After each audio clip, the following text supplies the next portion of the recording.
So what you've won awards for? A Uh, lot of things. yeah.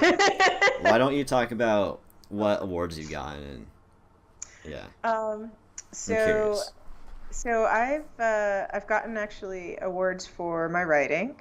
I've gotten awards for being a business coach, for being a mentor. One of the ones I'm proudest of is I got an award for my work with children in teaching them STEM education. Oh yeah, So I got a congressional commendation for that.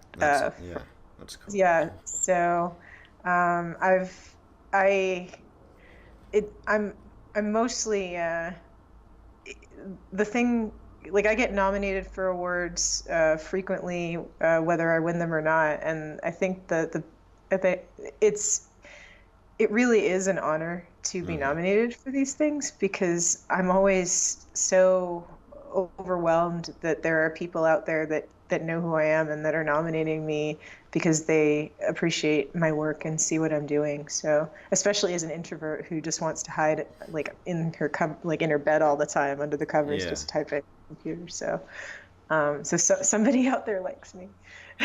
So being an introvert, how did you become being a speaker? Like, I'm assuming that's one of your biggest challenges you've had to face.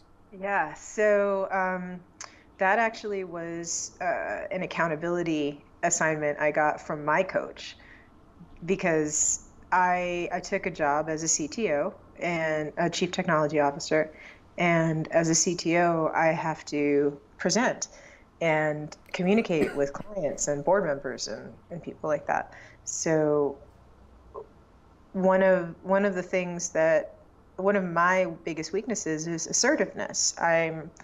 I'm assertive only when a crisis comes in, or it only shows up really. I mean, I'm very good in a crisis. The Yeah. rest of the time, I'm perfectly happy to be hands off.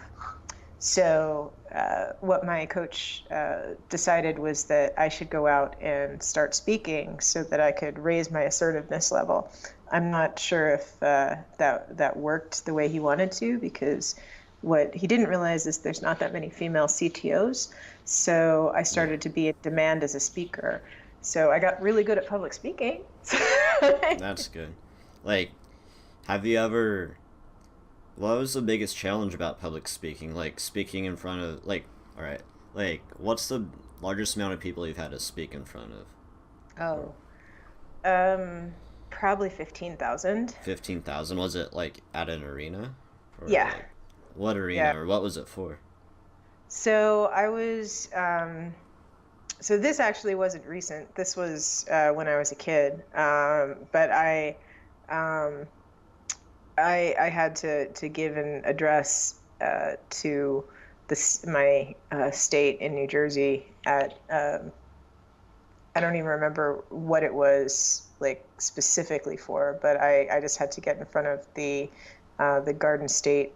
Um, I think they've changed the name again, but it was the New Jersey Bowl, whatever it was called then, and Yeah.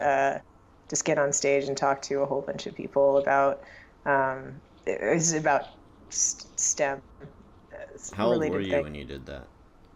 16. Is that like your first speaking event, or just like your first like major one? That was the first major one.